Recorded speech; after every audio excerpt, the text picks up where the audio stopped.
Hello and welcome to this week's recap of the top news stories from the government of St. Kitts and Nevis.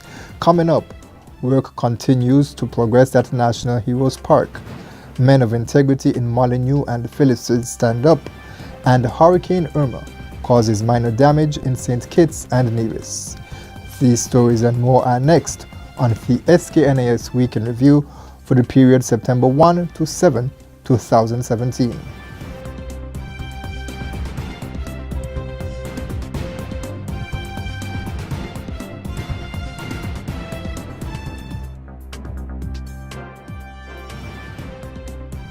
I'm Ian Richards. St. Kitts and Nevis largely escaped the full destructive power of Hurricane Irma when it impacted the Federation late Tuesday and into Wednesday of this week. There were reports of downed trees, flattened electrical posts, and damages to various structures, but they pale in comparison to the devastation caused in neighboring islands such as Barbuda, Anguilla, and Saint Martin. Prime Minister of St. Kitts and Nevis Dr. The Honourable Timothy Harris went out on Wednesday to tour various sites in order to get a first-hand assessment of any damage. He thanked God for his mercy. My view is that St. Kitts and Nevis has been spared the ravages of what could have been total devastation given the magnitude of the hurricane, the size and expanse of it as it approached St. Kitts and Nevis. A Category 5 hurricane is the most dangerous of hurricanes, and yet today we can come to film, to video, and to speak about the sparing of our lives, which is a critically important, because with spare lives we can now move on to pick up the pieces, as several families in my constituency, and I suspect throughout the country, will have to be doing.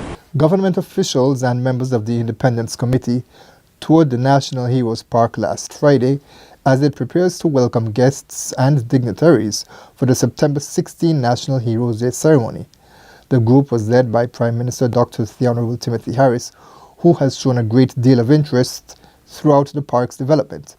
Permanent Secretary in the Office of the Prime Minister, Osbert D'Souza, oversees the project and gave an update. I'm very happy to report to the nation that as we speak, at least 4 of the monuments are in the process of being shipped to the Federation, so we can have them installed in time for the 16th. I want to take this opportunity to invite everyone to come out on the 16th to the ceremony. You'll see the work that is being done. I'm sure that it will please you that we, in a short space of a year, have been able to move this project along to a state of readiness. I want to give assurance at this point that by the mid of next year, the park should be 100% completed. That will include the construction of a welcome centre, an amphitheatre, pavilion, and other amenities. As for this year's activity, Commander of the St. Kitts Nevis Defence Force Lieutenant Colonel Patrick Wallace gave insight into what the public attending the ceremony can expect.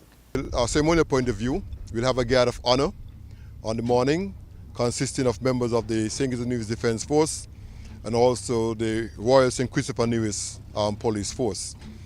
The guard will be drawn up just around where we are standing. There will be an inspection by His Excellency the Governor, Sir Tapley, and afterwards the ceremony will begin. During the unveiling of the statue, when each statue is unveiled, there will be a fanfare played by the trumpeters as an honor to each of our national heroes. Saturday, September 16, has been declared a national holiday. More than 180 closed-circuit television or CCTV cameras are operational in the Bastia area as part of law enforcement's efforts to monitor areas of interest from all angles. Reports on the police indicate that the cameras will help to enhance public safety in Shadwell, Connery, McKnight, Taylors, and Newtown.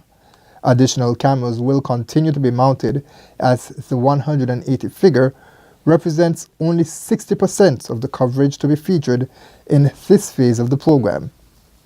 The first group of men to be trained as mentors with the Men of Integrity movement, also referred to as I'm Moi, registered at the launch of the program on Sunday at the Joshua Obadiah Williams Primary School in Molyneux. The program is coordinated and facilitated by crime reduction specialist Dr. Niels Chaitan. He outlined the top 2 priorities of the program.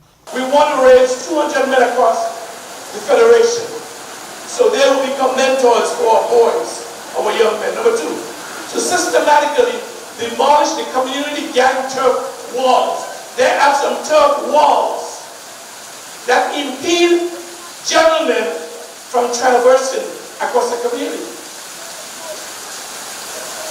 Some guys monthly cannot come to Phillips. And some guys from Upper Keon can't come to Lower Keon. There are walls blocking them. The Ministry of Labour announced last week that plans are being finalized to officially establish a tripartite committee that will work to further enhance cordial labour relations in St. Kitts and Nevis.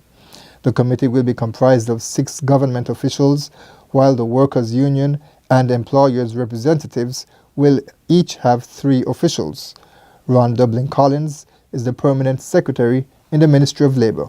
The Protection of Employment Act and the amendment of this Act, number 12 of 2013, provided for the establishment of a formal tripartite body. It is referred to as the tripartite committee, which consists of government, the employers' representative, and the workers' representative, coming together in a formal way dealing with labor-related issues and advising on ILO conventions and so on. And that's all for this week's edition of the SKNIS Week in Review. I'm Ian Richards. Thank you for joining us.